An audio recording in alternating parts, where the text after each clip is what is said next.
Nekatere zgodovinske skrivnosti se zdijo tako neverjetne, da je težko verjeti, da so se sploh kdaj zgodile. V nekaterih primerih je skrivnost razrešena šele po letih ali celo stoletjih. A nekatere od teh preiskav trajajo še naprej in resnična različica dogodkov nikoli ni razkrita. Številka 10. Skrivnost. Kaj se je zgodilo s 23-letnim policistom Fredom Atkinsom, je preiskovalce begala že več kot stoletje. Presenetljivo imamo zelo natančen opis dogodkov tistega jutra, vendar storilec, ki je odgovoren za njegovo smrt, nikoli ni bil identificiran. In ker je minilo že toliko časa, je zelo malo verjetno, da bo primer kdaj rešen. Bile so zgodnje jutranje ure, 23. septembra 1881. Nekje zgodaj tistega jutra se je odločil, da se sprehodi do hiše The Knoll, velike hiše v okolici. Vlomi so bili v tistem času v okolici pogosti, zato je nameraval obhoditi hišo in se prepričati, da je ustrezno zavarovana. V hiši je majordom, ki so ga imenovali gospod Short, okoli 1:15 zjutraj zaslišal zvok, za katerega je menil, da je šlo za strel iz strelnega orožja. Sprva je verjel, da zvoki prihajajo iz notranjosti stavbe. Skočil je iz postelje in začel preiskovati hišo, pri tem pa je naletel na gospodinjo, ki jo je prav tako prebudil hrup. Preverila sta vse notranje prostore in z olajšanjem ugotovila, da je vse varno. Ko sta se približala vhodnim vratom, sta postala zaskrbljena, saj sta od zunaj zaslišala nekoga, ki je stokal. Gospod Short je odprl vrata in z grozo ugotovil, da Atkins leži na tleh. Tako je bilo očitno, da je bil poškodovan s strelnim orožjem in lastnik hiše, gospod Poiskeški, je bil obveščen o dogajanju.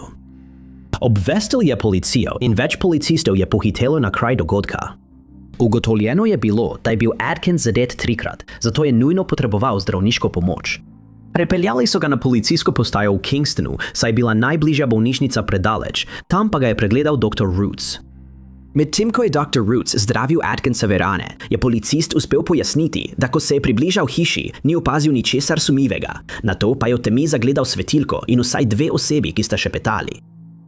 V naslednjem trenutku ga je zadelo v prsi, trebuh in levo stegno. To je bilo zadnje, česar se je spomnil, in žal je dan kasneje zaradi poškodb umrl. Okolica hiše je bila temeljito pregledana, na tleh pa sta bila najdena svetilka in lomilka. Postalo je jasno, da je Atkins po naključju naletel na vlom, ki je še potekal, in da so ga napadalci opazili veliko prej, preden je on opazil njih. To jim je omogočilo, da so ga zlahka napadli z zasede in pobegnili, še preden bi kdo drug karkoli posumil. Razpisana je bila nagrada v višini 100 funtov za vsakogar, ki bi lahko prepoznal napadalce, vendar nihče ni videl ničesar, zato je primer hitro zašel v slepo ulico. Do danes nihče ni bil imenovan kot osumljenec in primer Atkinsa ostaja nerazrešena skrivnost. Številka 9. Ko nekdo izgine, je izjemno pomembno, da ga čim prej prijavijo kot pogrešanega, da lahko policija začne preiskavo čim prej. Tako, v primeru moškega po imenu Lloyd Gaines, njegovega izginotja nikoli niso prijavili, zato njegov primer nikoli ni bil rešen. Lloyd se je rodil v Water Valley v Mississippi leta 1911. Po smrti očeta, ko je imel 15 let, so se on in njegova družina preselili v St. Louis v Missouriju. Sčasoma je diplomiral iz zgodovine na Univerzi Lincoln in nameraval je študirati pravo. Vendar mu je bilo zavrnjeno, ker ni ustrezal rasnim kriterijem šole in povedali so mu, da bo moral izobrazbo poiskati drugje. Zvezna država Missouri mu je ponudila, da mu plača študij drugje, vendar je Lloyd ponudbo zavrnil in tožil šolo, ki mu je zavrnila vpis. Vrhovno sodišče je na koncu odločilo, da morajo šole vsem ponuditi enako izobrazbo, ne glede na njihovo poreklo, kulturo ali raso. In če tega ne storijo, bodo morale zgraditi drugo šolo za sprejem dodatnih študentov. To je privedlo do ustanovitve pravne fakultete Univerze Lincoln, ki jo je zgradila skupščina Zvezne države Missouri. Šola se je odprla jeseni leta 1939 in vsi vpleteni so pričakovali, da bo Lloyd eden prvih vpisanih študentov, vendar ga nenavadno ni bilo. Poleg tega so se odvetniki, ki so ga zastopali, odločili, da ponovno gredo na sodišče, saj so menili, da so študijski materiali nove šole podpovprečni.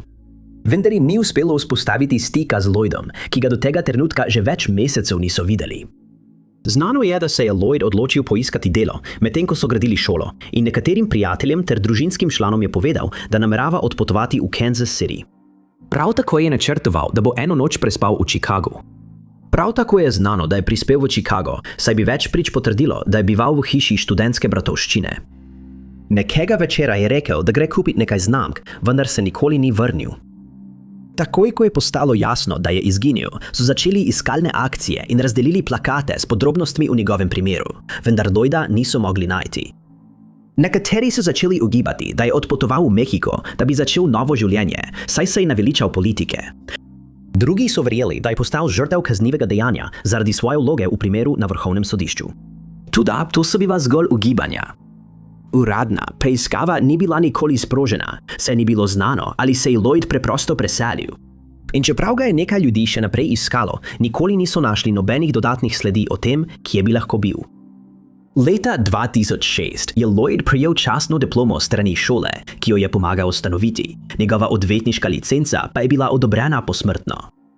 O njegovih prizadevanjih za dosego enakopravnosti na pravni fakulteti se še danes govori, kljub temu, da nikoli ni imel priložnosti postati odvetnik.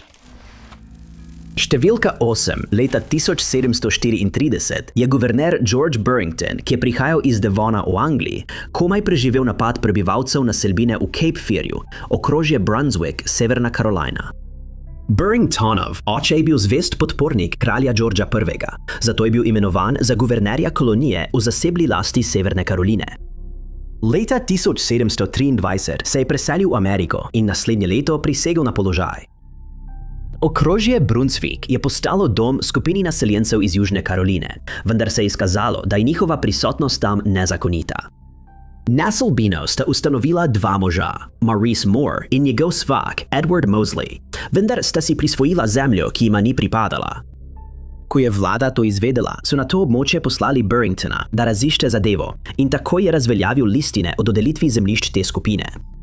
Nato je povabil skupine ljudi po svoji izbiri, da prevzamejo zemljo in ustanovijo mesto imenovano Newtown, danes znano kot Wilmington. Zaradi tega je naselbina hitro propadla in v znak maščevanja so Burringtona pregnali iz območja, pri čemer je bilo več njegovih podpornikov napadenih in so v tem procesu izgubili življenje. Burrington je pobegnil iz države v Anglijo, naseljenci pa so prevzeli Wilmington za svojega. V letu 1734 se je vrnil, vendar je umaknil svojo podporo Wilmingtonu. Prav tako je prodal svojo posest v Hoffieldu, Severni Karolini, zato si je nabral manjše premoženje. Storil je vse, da bi ostal v politiki, vendar je bil zaradi svoje ostre in burne narave, kot jo opisujejo mnogi, odstranjen z položaja prvega kraljevega guvernerja Severne Karoline. Večkrat se je spopadal s kolonialno skupščino in z vplivnimi posestniki v regiji. Večkrat je postal fizično nasilen do ljudi, kradel je konje, grozil ljudem smrtjo in so ga imeli za večje breme kot korist. Tudi v Angliji so bile vložene pritožbe proti Burringtonu in odboru za trgovino je načelnik William Smith povedal, da je nestabilen in neprimeren za kakršnegakoli voditelja. Zaradi tega ni imel druge izbire, kot da se preseli v London, kjer je nameraval upokojiti se in živeti mirno življenje. A to ni bilo tako. 22. februarja 1759 se je Burrington odločil za sprehod v parku St. James's Park, območju, ki je postalo znano po roparjih in drugih zločinih. Domneva se, da ga je skupina roparjev opazila in ga imela za lahko tarčo. Burrington, ki je bil takrat že v svojih 70 letih, se je pogumno upiral, vendar napadalcev ni mogel odbiti. Naslednje jutro so ga našli mrtvega v kanalu na območju Birdcage Walk v parku, ugotovili pa so, da je bodisi padel v vodo ali bil vanjo vržen, kar je privedlo do njegove smrti. Ker so bili najdeni znaki nasilnega boja, je bil njegov primer razvrščen kot umor zaradi neuspelega ropa. Ker pa nihče ni videl prepira, ni bilo mogoče najti nobenih dodatnih dokazov, napadalci Burringtona pa nikoli niso bili identificirani, zato njegov primer ostaja nerešen. Številka 7. Hanan Mansour se je rodila nekje sredi 30 let prejšnjega stoletja v gorah Šuf v Libanonu. Njena družina je bila na tem območju dobro znana in v Bejrutu je odraščala zelo lagodno. Bila je zelo povezana s svojim bratom Nabijem, ki je postal zelo znan v libanonski družbi. A nekega dne je Nabi izgubil življenje v letalski nesreči in njegova smrt je seveda močno vplivala na Hanan. Ko je bila stara, 20 let se je poročila s Farukom Mansurjem, ki je bil zaposlen kot policist in je prav tako prihajal iz premožne družine v državi. Nastanili so se v veliki hiši v Bejrutu in sčasoma so imeli 3 otroke. Pravijo, da je bila izjemno zaščitniška in predana svoji družini, vendar so ji v nekem obdobju diagnosticirali nevarno srčno bolezen, zaradi katere je potrebovala specialistično operacijo. Odločila se je, da bo za poseg odpotovala v ZDA, vendar je pred odhodom svoj nakit izročila bratu Herkulu in ga prosila, naj ga varno hrani, dokler se ne vrne. Menijo, da je bil poseg opravljen v Richmondu v Virginiji. Danes pa je znano, da je njeno stanje povzročilo njene 3 nosečnosti, ki so močno obremenile njeno srce. To je bilo znano po rojstvu njenega 2. otroka, vendar ni poiskala zdravljenja. Po rojstvu 3. otroka pa se je njeno zdravje začelo hitro slabšati. Osebje v bolnišnici je kasneje povedalo, da je bila Hanana med pripravo na operacijo izjemno zaskrbljena in je prosila, da bi lahko poklicala svojo hčerko Lailo, ki je bila takrat na poti po Venezueli. V ZDA ni mogla potovati, ker je izgubila potni list, vendar Hanana vseeno ni uspela vzpostaviti stika z njo, saj klic ni uspel. Operacija je kljub njeni zaskrbljenosti potekala po načrtih, vendar je zaradi zapletov med posegom umrla. 11. marca 1972, stara komaj 36 let. Omeniti velja, da je Hanana z možem govorila o svoji smrti že 2 leti pred operacijo. Povedala mu je, da se bo reinkarnirala in da bo, ko se vrne iz inostranstva, imela veliko zgodb zapovedati. 10 dni po neuspešni operaciji se je začela odvijati nenavadna serija dogodkov. Deklica po imenu Suzanne Ganem se je rodila v Bejrutu, vendar so njenemu rojstvu predhodile nenavadne sanje, v katerih je njena mati videla 40-letno žensko, ki je napovedala rojstvo deklice. Suzana se je rodila z materino znamenje na prsih, kasneje pa so opazili, da je bilo točno na tistem mestu, kjer je bila med Hananinim operacijo narejena zareza. 16 mesecev kasneje je Suzana izgovorila svoje prve besede. Dvignila je slušalko telefona v družinski hiši in slišali so jo reči: "Halo, Laila." Isto ime kot Hananina hči, ki je zamudila njen telefonski klic. Čeprav je bilo to že nenavadno, so stvari postale še bolj nenavadne, ko je Suzana dopolnila 2 leti. Znala je po imenu prepoznati 13 članov Hananine družine. To je vključevalo Hananine starše in njene sorojence, nihče pa ni znal pojasniti, kako je to mogoče. Hananina družina je zato slišala in se odločila obiskati Suzano, potem pa so bili šokirani. Prepoznala je Faruka, položila glavo na njegova prsa na enak način, kot je to počela Hanan, in ga grajala, potem ko se je ponovno poročil, ter ga spominjala, da je prisegel, da bo večno ljubil samo njo. Ugibalo se je, da je to jasen primer reinkarnacije, vendar so številni strokovnjaki ostali zmedeni zaradi teh dogodkov in nikoli niso našli verodostojne razlage. Številka 6.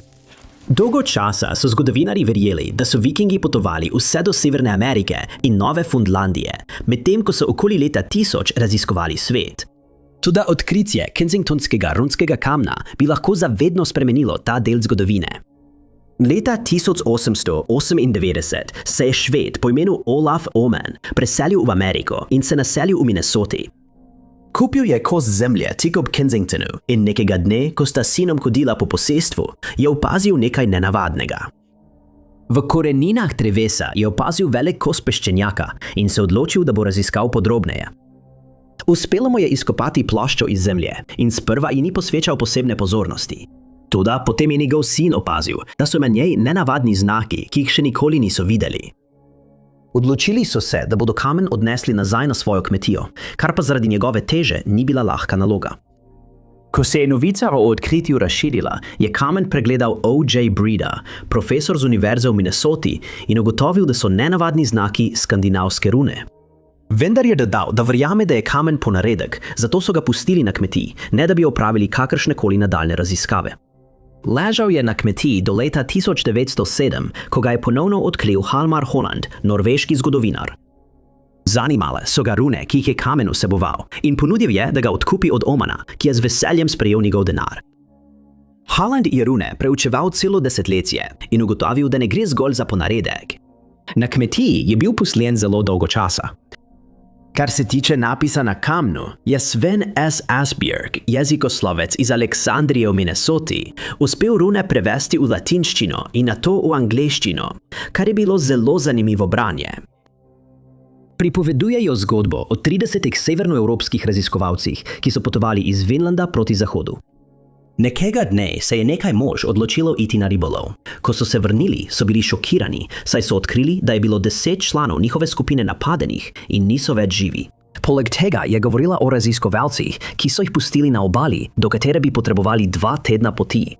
Čeprav je bilo vse to zelo zanimivo, pa učenjake najbolj zmede datum, ko so bile rune vrezane v kamen. Datiran je v leto 1362, 130 let pred prvo čezatlantsko plovbo Krištofa Kolumba. Če je kamen pristen, bi to lahko postavilo pod vprašaj ugotovitve zgodovinarjev, ki verjamejo, da so vikingi to območje dosegli veliko kasneje. Toda razprava o tem, ali je kamen ponaredek ali ne, še danes buri duhove. Večkrat so ga zavrnili kot prevaro, saj nekateri verjamejo, da je Omen ali nekdo, ki ga je poznal Omen, uklesal rune v kamen, nato pa ga predstavil svetu. Le čas bo pokazal, ali bodo našli še kakšne odgovore, a za zdaj ostaja Kensingtonski runični kamen očarljiva skrivnost, ki morda nikoli ne bo popolnoma razrešena. Številka 5. Ko se preiskovalci odločijo ponovno odpreti nerešene primere, vedno obstaja nekaj upanja, da bodo našli nove dokaze in da bodo končno identificirali storilca zločina. Vendar obstaja ena skrivnost, ki je tako stara, da bo morda zavedno ostala nerešena. Primer se je začel leta 1991, ko so projekt Izgubljena mesta okrožja Anne Arundel, ki ga sestavlja skupina antropologov, začela preučevati najdišče v Marylandu, danes imenovano Annapolis, ki sega v 17. stoletje. Cilj projekta je bil najti in preučiti naselja, ki so v preteklosti obstajala na tem območju, ter izvedeti čim več o njihovem načinu življenja, verovanjih in tradicijah. Med raziskovanjem so naleteli na najdišče, imenovano Levi Nag, kjer so naredili izjemno odkritje. Med izkopavanjem enega od najdišč so odkrili ostanke, ki so bili zapuščeni v kleti hiše iz 17. stoletja. Douglas Owsley je hitro ugotovil, da ostanki pripadajo moškemu in da najverjetneje izvira iz Evrope. Nadaljnji pregled je pokazal, da so bili zobje in hrbtenica poškodovani, zato so sklepali, da je oseba, ki ji pripadajo ostanki, bodisi zbolela za resno boleznijo ali pa bila izpostavljena zelo težkemu fizičnemu delu. To je zgodovinarje napeljalo k sklepu, da je lobanja pripadala pogodbenemu služabniku, ki ni imel druge izbire, kot da izpolnjuje ukaze svojega delodajalca, medtem ko je živel na območju zaliva Chesapeake sredi 17. stoletja. Znano je, da so v tem času mladi potovali na to območje, da bi podpisali pogodbe o služabništvu. Nato so jih zapustili kot delavce na plantažah, obrtnike ali težaške delavce in le redko so ponovno pridobili svojo svobodo. Običajno je bil vsak od teh delavcev pogodbeno zavezan delati za svojega delodajalca vsaj 4 leta, potem pa je bil njihov dolg odpuščen. V mnogih primerih pa so jih vsak dan izčrpavali do onemoglosti in so umrli daleč pred iztekom pogodbe. V študijo je bila takrat vključena tudi arheologinja Jane Cox. In zahvaljujoč drugim najdenim artefaktom, kot sta žig na oknu iz leta 1663 in kovanec iz leta 1664, so ugotovili, da je moški verjetno umrl med letoma 1665 in 1675. V tistem času so razmišljali o zakonu, ki bi lastnikom pogodbenih služabnikov preprečil, da bi jih zasebno pokopavali. V preteklosti so bili številni služabniki zelo slabo obravnavani in ko so podlegli poškodbam, so jih preprosto pokopali, da bi prikrili zlorabe, ki so jih doživeli. Zdi se, da je bil to primer tudi pri tem določenem okostju. Ugotovljeno je bilo, da si je moški zlomil zapestje, ko se je branil pred močnim udarcem in da se je njegovo življenje končalo kmalu zatem, verjetno zaradi iste osebe. Identiteta žrtve očitno nikoli ne bo ugotovljena, zato tudi njen napadalec verjetno nikoli ne bo identificiran, kar pomeni, da bo ta primer ostal skrivnost, ki bo še dolga leta begala strokovnjake. Številka 4. Decembra 1908 je v Glasgowu na Škotskem živela starejša ženska po imenu Marian Gilchrist. Imela je hišo na Queen's Terrace na West Princess Street in po vseh podatkih je bila zelo premožna ženska. Toda 21. decembra tistega leta je postala predmet preiskave umora, ki do danes še ni bil rešen, kljub najboljšim prizadevanjem preiskovalcev takrat in v sodobnem času. Tisto noč je Marian svojo služkinjo, dekle po imenu Helen Lanby, poslala v mesto, da kupi večerni časopis. Helen je bila verjetno vesela, da lahko za nekaj časa zapusti hišo in povedala je, da se bo vrnila v približno 10 minutah. Na poti pa je srečala Marianinega soseda, gospoda Adamsa, in začela sta se pogovarjati. Ko se je Helen vrnila k hiši, se je gospod Adams odločil, da jo pospremi, saj je verjetno želel poskrbeti, da varno pride domov. Ko pa je Helen odprla vrata hiše, jo je pričakal prizor, ki si ga nista mogla niti predstavljati. Oblasti je povedala, da je videla moškega, ki je pritekel iz Marianine spalnice. Šel je mimo nje in stekel po stopnicah navzdol, ter pobegnil brez sledi. Helen je bila šokirana in je začela iskati po hiši. Najprej je preverila Marianino spalnico, nato kuhinjo in nato jedilnico. Tam je bila šokirana, ko je našla Marion mrtvo, in jasno je bilo, da jo je napadel moški, ki ga je videla bežati iz stavbe. Grozljivo je zakričala in stekla iz hiše, kjer je ponovno naletela na gospoda Adamsa. Oba sta pogledala gor in dol po ulici, da bi videla, ali je napadalec še vedno viden, vendar je izginil, kot da ga tam sploh nikoli ne bi bilo. Ulica je bila popolnoma tiha in poslali so pozdravnika, ki se je prav tako imenoval Adams. Odvedli so ga v jedilnico, kjer je pregledal Marion in ugotovil, da je bila udarjena v glavo s kosom lesa, zlomljene noge stola. Policija je bila obveščena in začela je preiskavo. Ugotovili so, da je napadalec v Marianini spalnici prižgal plinske svetilke in da je ob begu pozabil vzeti svojo škatlico vžigalic. Očitno je iskal nekaj za ukrasti, saj je bila lesena škatla z Marioninimi osebnimi dokumenti nasilno odprta. Nekateri dokumenti so bili puščeni na tleh, zato so domnevali, da je iskal nekaj zelo specifičnega, saj je bilo več kosov dragocenega nakita puščenih na toaletni mizici, kjer jih je Marion odložila. Bili so na očeh in vsak priložnostni ropar bi jih ukradel pred vsem drugim. Nakit je bil puščen tudi v več drugih sobah in skupaj je bil ocenjen na približno 3000 funtov, vendar je ostal nedotaknjen. Le en kos nakita, diamantna broška, je bil ukraden. Helen je izjavila, da je bil storilec, ki ga je videla, star med 25 in 30 let. Verjela je, da je bil visok približno 5 čevljev in 8 palcev, ter dodala, da je imel temne lase, bil obrit in nosil svetlo-siv plašč ter klobuk iz blaga. Toda dekle, ki je šlo mimo hiše, ko je moški bežal, je podalo povsem drugačen opis in dodala je, da jo je skoraj podrl, ko je stekel mimo nje. Med preiskavo so ugotovili, da je bil glavni osumljenec moški po imenu Oskar Lešiner, ki je prihajal iz Nemčije.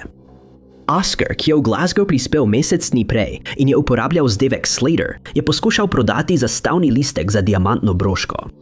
Policija je prišla v njegovo stanovanje, da bi ga zaslišala, vendar je ugotovila, da sta on in njegova spremljevalka, Francozinja po imenu André Antoine, odpotovala v Liverpool in nato v New York. Za informacije je bila ponujena nagrada 200 funtov in Oskar je bil na koncu aretiran. Sojenje je potekalo v Glasgowu in bil je spoznan za krivega. Šele po 19 letih v zaporu je bil sodno rehabilitiran.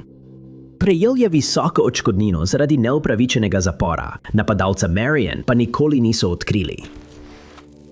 Številka 3. Oseba, ki je končala življenje Georgea Kovada Koresisa, grško-ameriškega mornariškega častnika, ki je poveljeval Saratogi med ameriško državljansko vojno, nikoli ni bila identificirana, njegov primer pa oblasti še danes spravlja v obup.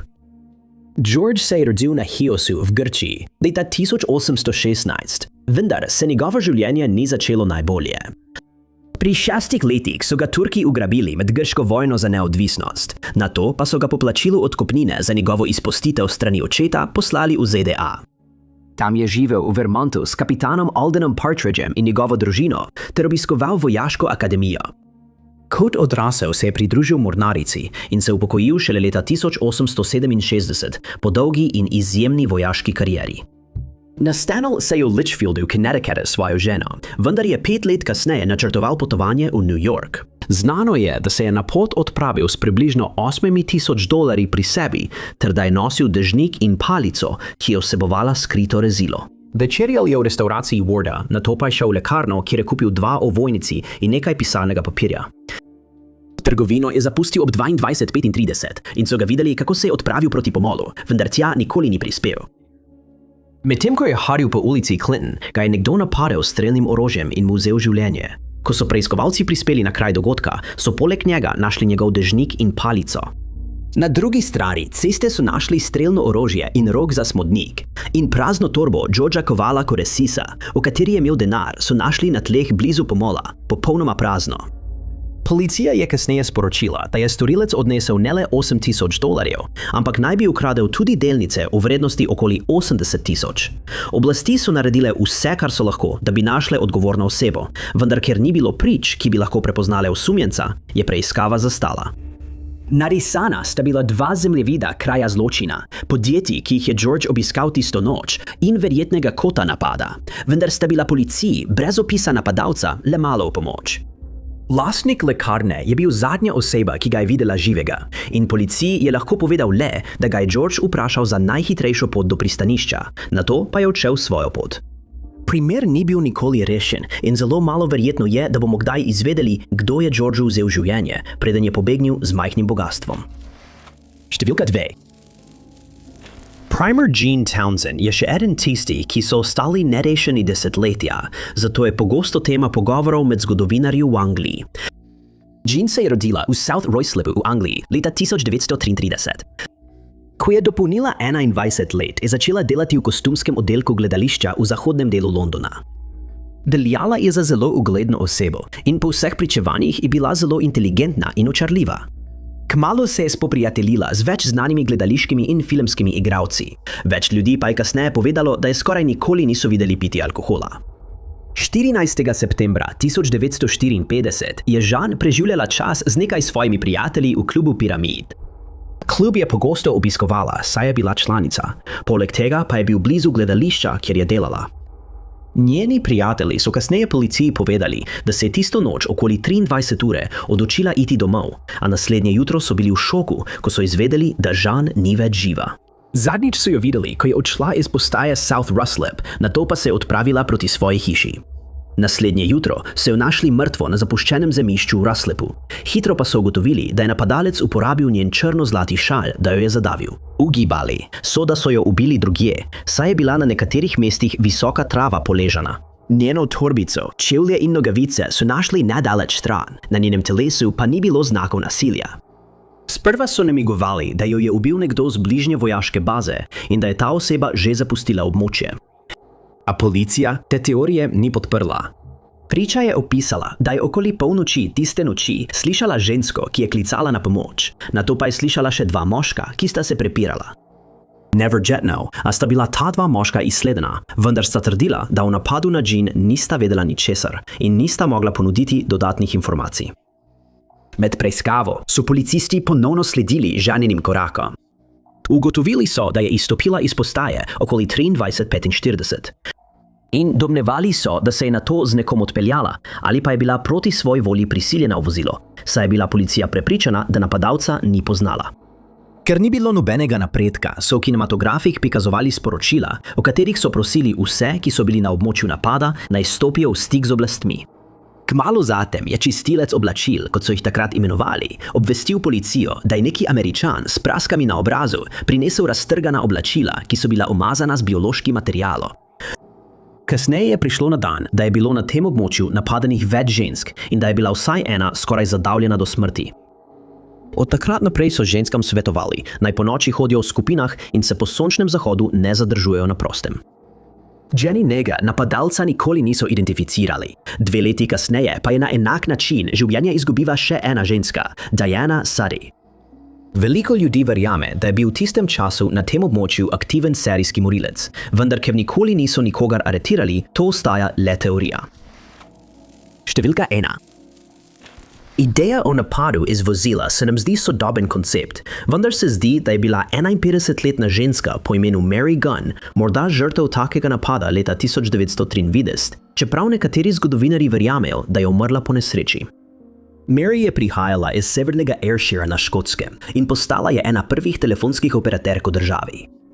Leta 1913 se je preselila k svoji sestri Jessie in njenemu možu Aleksandru blizu Portoncrossa, kjer so vsi nameravali v polnosti uživati v pokoju. 18. oktobra tistega leta je na območju izbruhnila nevihta in Mary, Jessie ter Aleksander so se odločili nekaj časa preživijo v salonu svoje hiše. Obe ženski sta pletli, medtem ko ima je Aleksander bral iz knjige W. Jacobsa at Sunwich Port. Zavese v sobi so bile odprte, Aleksander pa je sedel na svojem stolu, obrnjenem stran od oken.